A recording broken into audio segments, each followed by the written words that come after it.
Hey everybody, it's Bruce here, traveling with Bruce. Welcome to my channel. Today I'm going to talk to you about the Allure of the Seas. Royal Caribbean has sent the Allure of the Seas into Cadiz, Spain for refurbishment, but I can tell you it is nowhere near the refurbishment that had been planned for this ship in dollars or anything else. Thank you, by the way, for subscribing to Traveling with Bruce. I really appreciate you folks subscribing to my channel. It means a lot to me. Also, those thumbs ups you guys give me, man, I cannot tell you how important thumbs ups are for the momentum of my channel, TWB. Thank you all. Your comments are great too. I love it. And also, thank you for joining me on my Facebook group page. There's a bunch of us hanging out there. If you like hanging out with TWB followers, head over to the TWB page, Traveling with Bruce on Facebook, and it's spelled with two L's. Ask to join. I'll let you in. I'm the administrator. And also, those of you who are following Jennifer and I on the Instagram page for Traveling with Bruce, well, this is great. I think we're now over 900 followers. Absolutely amazing. Welcome one, welcome all. One last thing. Thank you all of you out there who have been acquiring merchandise from Redbubble with Traveling with Bruce logos. Oh my gosh, the orders have been coming in lately. Thank you all for your support. Every item that is sold there, a royalty comes to my channel. It helps keep me on the air. You can get COVID masks, coffee mugs, t-shirts, tops, cell phone covers, wall clocks. It just goes on and on. I have 35 or 40 logos now, and some of these logos have 30 to 40 items each available. It's unbelievable. Check it out. The link is down below for Redbubble. Thank you one. Thank you all. All right, let's talk about the Allure of the Seas. Now, this is one of the Oasis class ships that Royal Caribbean has. Anywhere from 5,500 to 6,500 passengers is the capacity of these behemoths. And it's time for the Allure to come into Cadiz for a refurbishment. Now, the plan had been that there was going to be a major $165 million refurb done on this ship back in March, a few months ago. And this refurb was going to basically mirror the kind of refurbishment that the Oasis of the Seas received last year. Water slides, enhanced electronics, television screen. Virtually every room was going to get a new TV. All the televisions and monitors across the whole ship were going to be replaced. A major job with I bet you 2,000 workers would have been on the ship refurbishing it. Well, of course, all of that is being thrown out the window for a number of reasons. The virus, number one. Number two, because of that, the lockdowns. And number three, cruise line Royal Caribbean has completely cut its budgets left, right, and center, and they're only going to spend money where absolutely necessary right now, just for survival's sake. And so the ship is coming into Cadiz, which is what you see right here, Cadiz, Spain, the oldest city in Europe, and they're coming into one of the largest dry dock facilities in the world. And the ship was supposed to be in here over a week ago. I had reported, I bet you I reported 10 days ago. Today is the 24th of May, 2020. So around the middle of May, I said that the ship was coming in, and then I find out that no, they were held up for several days, maybe 4 or 5 days, by the Spanish health authorities.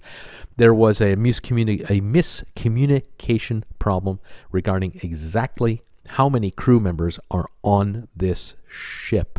Now, normally, this vessel can handle up to 2,200 crew members. Of course, that's assuming it's full of passengers. But the ship has been unloading crew quite a bit for the last several months, as have all the other cruise lines with all of their ships.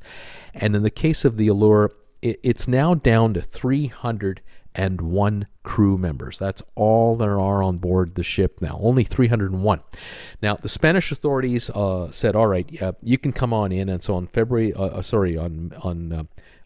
May the 22nd, that was Friday, a couple days ago, the ship pulled into Cadiz, and she is now in the dry dock. It's going to be a 30-day dry dock time frame, whereas that big one I was telling you about, it was going to be 65 days. But this one's 30 days, and they're going to work on the propulsion system and the navigation systems only. Now, the cost, 16 million euros, or about $17.5 million US. Really almost only about a tenth. I mean, they were going to spend 165, 170 million before. Now it's only 17 odd million. You can just see how small a job this is, comparatively speaking. This is 1/10 the cost of what the original dry dock had been planned to be. Unbelievable cutbacks, but it has to be done. The Spanish authorities told the ship, look, you can come in with the 301 crew members, but no one can get off the ship the entire time they're here. They can only work on the ship. They cannot, go into town and hang out, none of that. 60 Royal Caribbean technicians are being flown in, again, under special permission from Spain and the health authorities. They've been flown into Cadiz. They came into a hotel. They are all being tested, and once their tests come back negative, they're then going to be brought to the ship. They'll be allowed to board and work on the ship in the dry dock area and go basically nowhere else. They will then stay on the ship, inside, of course, the cabins as the hotel, and they won't leave the ship. Now, after it's all done, I'm going to guess that either the 60 techs will leave the ship again after being tested and go right to the airport and get out of town, or they may literally stay on board the ship for sea trials, and they'll be dropped off at another location down the line. I can't answer that at the moment. That's another 30 days out. But as you can see, some of these images here, the ship is in. There are some images I'm using here that are actually of the Oasis of the Seas, because remember, folks, the ships were virtually identical to each other. The Oasis of the Seas and the Allure of the Seas, when they were first built and served and utilized, they're identical looking ships. And this is exactly what we saw here and what happened here in the last couple of days as the ship was guided into this gigantic dry dock. It's big enough, the dry dock, to literally allow the ship to come right out of the water, they can sit her on the keel mounts, and they can work on her. But again, the work that is going to be done here are on those azipods at the back underneath, whether they're replacing bearings or other mechanics, I don't know, but I do know $17.5 million is being spent on it, and it'll take a month to do it. I believe the Allure of the Seas had been in Freeport in the Bahamas at that dry dock a number of years ago for azipod repair work, and those are the days where they would back it in, and even though the dry dock couldn't take the entire ship because the front of the ship would stick out the front end of the dry dock, but they would literally tilt the dry dock so that the back end of the ship would be higher up and would be virtually exposed from the water. They would then build a container around each azipod that they would be working on. They would then pump the water out, and then they would have, in effect, a miniature dry dock for each of the azipods that they wanted to work on. And they were successful in a very short period of time to rework an azipod or more. I can't remember if they did more than one or not, in like a 1 week or 10-day window, and they were really happy about it. So much so that the cruise line and the dry dock in Freeport, the folks over there figured, well, we'll bring in the Oasis of the Seas and do the same thing. And they backed that one in and lifted her back end somewhat out of the water, started building up the caissons around the azipods, and wouldn't you know it, the ship, the Oasis, slipped off her keel mounts, and the word is crashed into the side of the dry dock. I think it basically just slumped into the side of it, scraped the bejesus out of the outside of the ship, caused huge damage to the dry dock, and all kinds of problems. At least $50 million had to be spent.